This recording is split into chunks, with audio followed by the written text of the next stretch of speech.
Assalamualaikum warahmatullahi wabarakatuh. Waalaikumsalam. Bagi teman-teman semua, perkenalkan nama saya Tebe Torik Zikrifati dengan NIM 2313043 berasal dari program studi Teknologi Geologi Angkatan 2023 Politeknik Energi dan Pertambangan Bandung. Pada pagi ini saya akan menjelaskan tentang peran kimia dalam minyak bumi.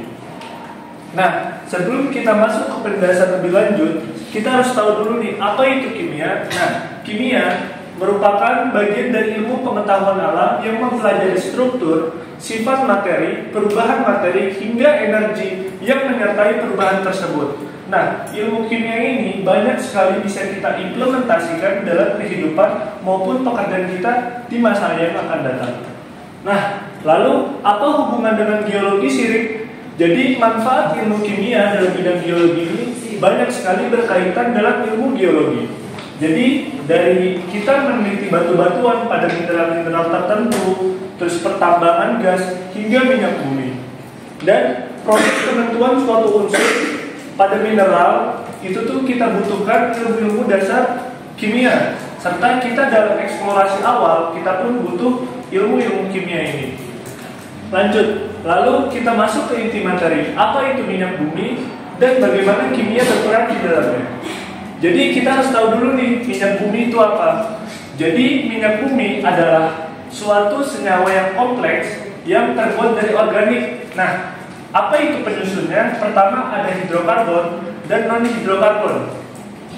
Jadi untuk minyak bumi ini terbentuk dari mikroorganisme, lalu tumbuhan, hingga hewan-hewan yang terkubur pada tanah dalam jangka waktu jutaan tahun. Lalu ada beberapa proses yang bisa menjadikan suatu material tersebut menjadi minyak bumi. Yang pertama, fosil organisme ini lalu terkubur.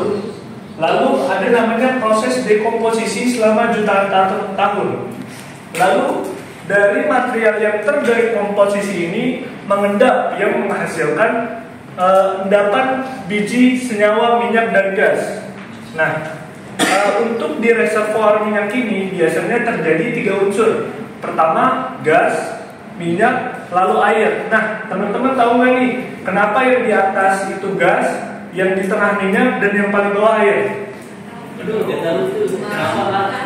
Jadi kenapa bisa unsur tersebut terbagi menjadi 3? Itu karena adanya massa berat jenis yang berbeda. Nah, untuk massa jenis air ini lebih berat daripada air dan gas. Lalu kita lanjut, senyawa yang terakumulasi di dalam batuan kedap terbentuk deposit minyak. Nah, yang kita sering dengar dengan istilah reservoir minyak. Oke, lanjut.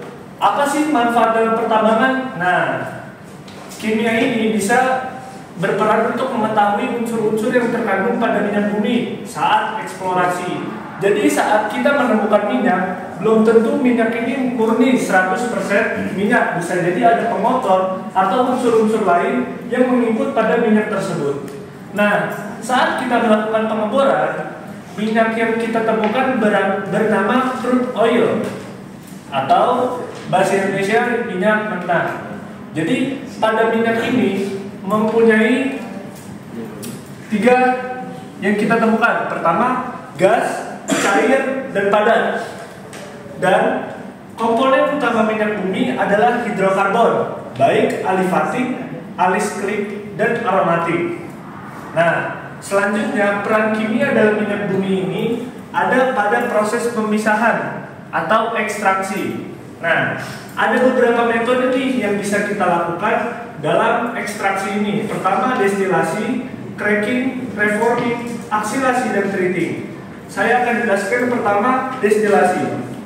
Nah, destilasi ini adalah namanya penyulingan.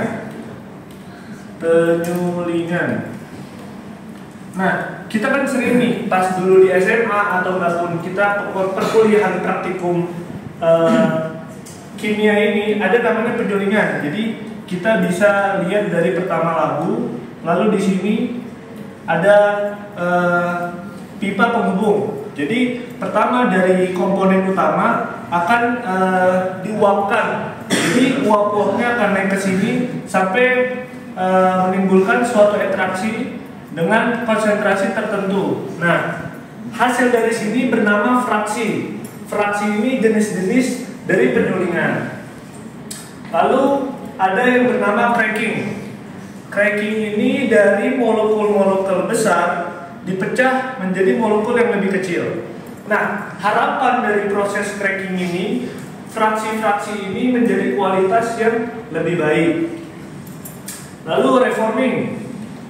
Reforming ini pengubahan bentuk dari kualitas yang kurang baik menjadi kita maksimalkan menjadi kualitas yang lebih baik. Itu bernama reforming. Nah, ada lagi nih namanya aksilasi. Aksilasi ini penambahan molekul kecil. Dari molekul kecil ini kita tambahkan menjadi molekul yang lebih besar dengan fraksi yang lebih asam bahannya.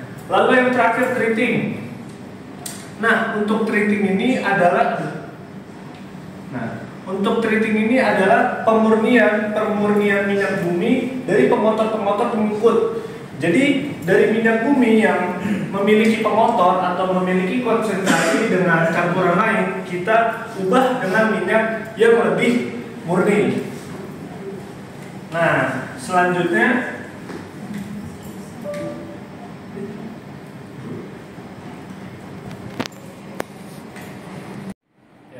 oke, kita lanjut. Jadi untuk pembahasan terakhir ada hasil pemisahan minyak bumi.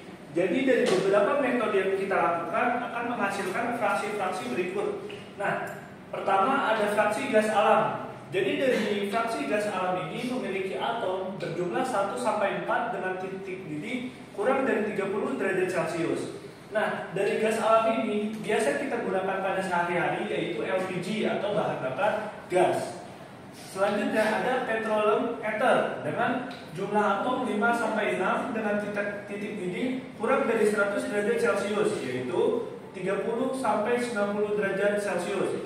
Nah, kegunaannya ada pada pelarut atau dry cleaning. Lalu yang kita paling sering kita temukan pada sehari-hari yaitu gas oli atau bensin dengan jumlah atom 5 sampai 12 dengan titik didih 70 sampai 140 derajat Celcius. Bahan bakar kendaraan bermotor. Lalu ada nafta.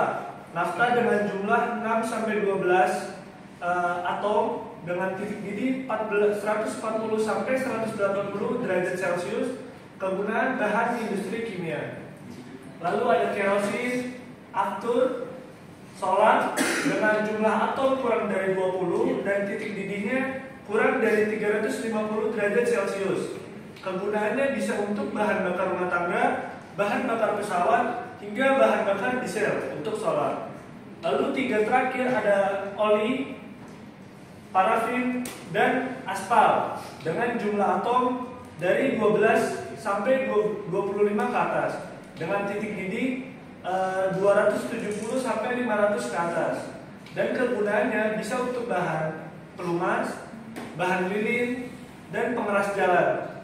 Untuk yang terakhir bitumen atau aspal ini hasil fraksi residu atau yang fraksi paling terakhir yang buat endapan terakhir. Nah, yang ini tuh bisa digunakan sebagai aspal. Nah, kira-kira mungkin sekian yang bisa saya sampaikan tentang peran kimia dalam minyak bumi atau petroleum. Nah, terima kasih. Wassalamualaikum warahmatullahi wabarakatuh.